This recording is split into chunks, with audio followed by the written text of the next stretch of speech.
Good morning mga kabakyard.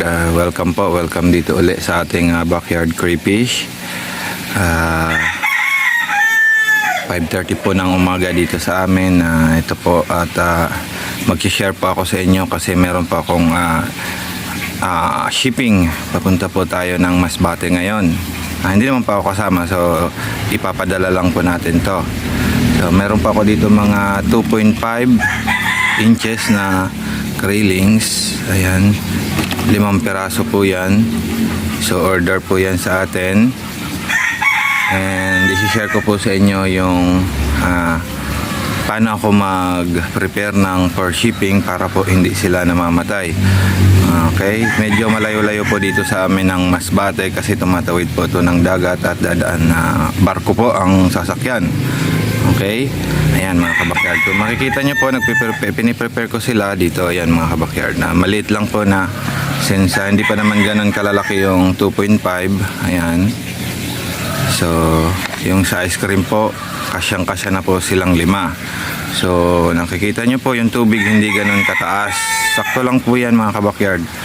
And marami tayong mga grass na piniprepare. Silbi nilang pagkain yan sa daan, and then at the same time nagiging shock absorber po kung natatagtag sila. Nakakabawas po ng malaking tagtag yung mga plants na kasama or greens, right? So next po nyan, yan, kunin natin yung ibang kasama nya. Ayan, yan mga kabakyard, kung nakikita nyo po, ganito po ang ginagamit ko sa pagpapashipping. Kahit konti lang po, trio, 4, 5, ayan. So ito po ay napaka-safe para sa akin. Tested ko na po to mga kabakyard.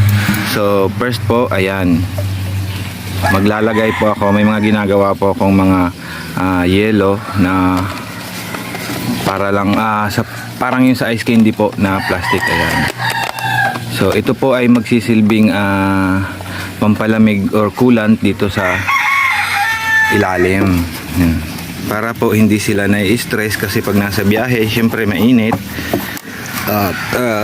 Kailangan mapreskuhan sila. At the same time, pag nakakaramdam po ng lamig ang mga ark, ay nag-hibernate or natutulog lang po sila. Hindi sila galaw ng galaw sa biyahe. So malilesen po yung stress nila. So ayan po, dito ko yung pinipesto mga kabakyard sa pinakailalim. Pero syempre hindi naman dapat yan nagko-contact doon sa ating crayfish, kasi pag dumikit naman yan, pwede naman silang mamatay pag nasobrahan sa lamig. Okay, so kaya ginagawa ko, pag may yellow na po yung ilalim, papatong po tayo ng mga in between po yan mga kabakyard. Of course, dahon ng saging. Yan, lagyan muna natin ng dahon ng saging yung gitna.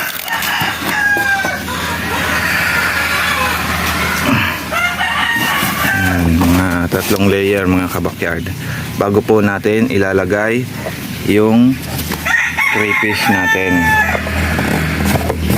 Ayan, yan. Okay, yan mga kabakyard. And then kung meron pa tayong konting tira, pwede natin isiksik sa mga gilid para lang mga kabakyard hindi po gagalaw-galaw yung tab. Ayan. Yan lang sa mga bakanting space. So make sure mga kabakyard, yung paglalagyan nyo ng ark is madaming butas. Okay, kasi syempre kailangan po niyan huminga ng hangin.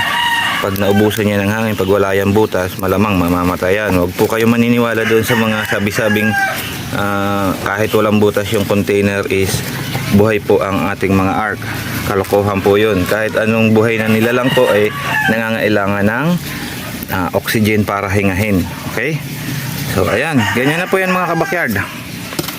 Ready na po yan. And then, yan, tatakpan na lang. Of course, yung takip po natin may butas din po yan na maliit lang. Ready na for shipping. Okay, going to Masbate po ito ngayong umaga. So 6 po, 6:30 ang alis. Ayan, ganyan po ako magpa-shipping mga ka-backyard. So sa mga bago pa lang po at nakakapag-produce na ng kanilang mga crayfish at gusto na magpa-shipping, ito po pinaka the best way. So ito po kahit po tumagal to ng 12 oras, wala po tong problema. Buhay na buhay pong makakarating yung ating mga crayfish sa ganitong setup. Okay? So yun lamang mga kabakyard. Maraming salamat po sa panonood. Sana po may natutunan naman kayo sa video natin for today.